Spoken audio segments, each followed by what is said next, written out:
let us conditionally agree that the so-called Middle Ages is the period of the European history falling by between the downfall of Rome in the 5th century AD and the fall of Constantinople in 1453. The term Middle Ages in English was coined in the early 19th century to describe the contrast between the ancient world of Greece and Rome and the author's own time. The most dramatic effect on the fashions of that period had the development of the Gothic architecture and also the Crusades, which exposed many people to the attire of the people in other lands and to various techniques of making new or exotic fabrics.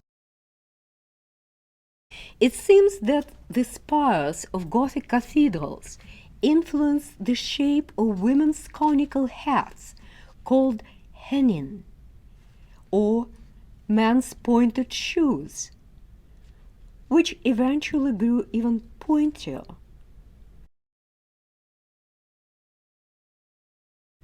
The Crusades gave rise to the general use of the purse. You know that in Middle Ages people did not know pockets. So we can see that on that 14th century monastic codex, which shows a woman looking at belts and purses sold in a shop by a merchant.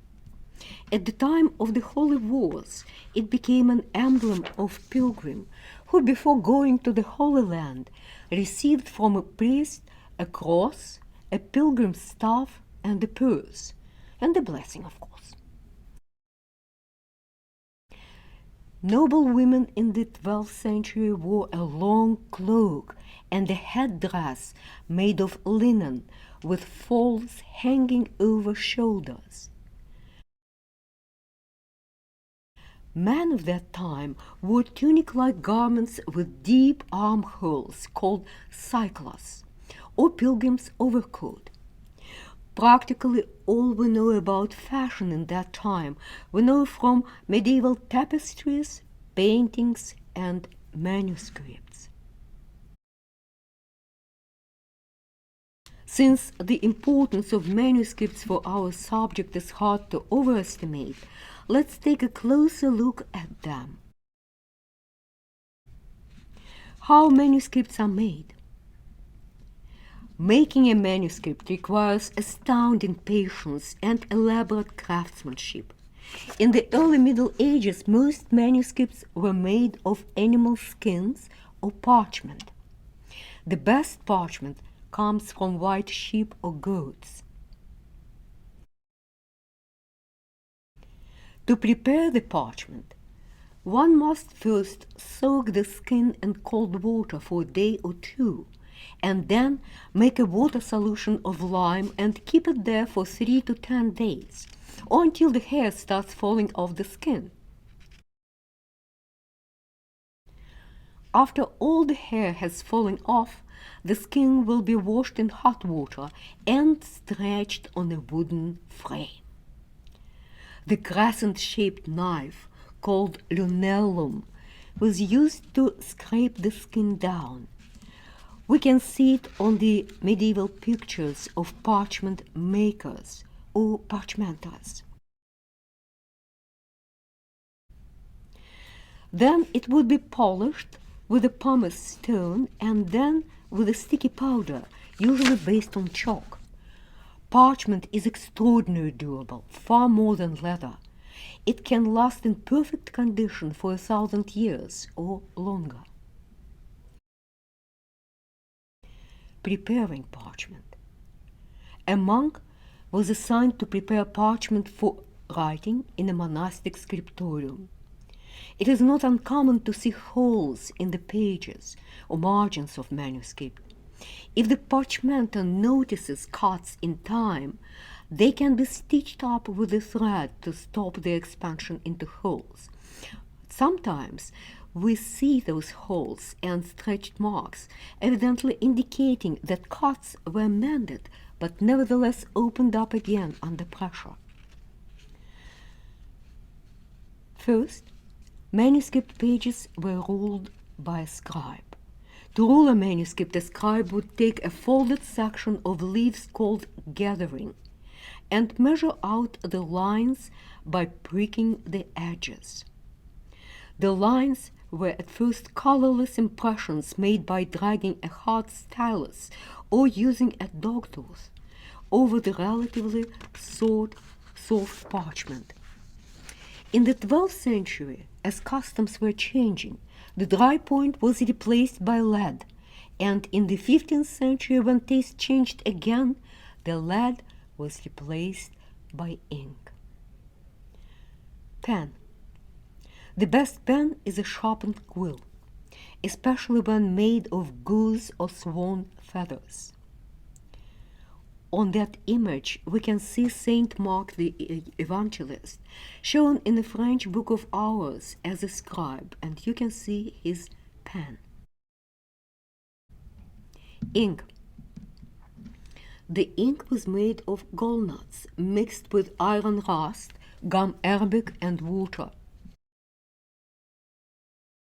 Gallnut is the oak apple, the curious ball-like tumor which grows mainly on the leaves and twigs of oak trees.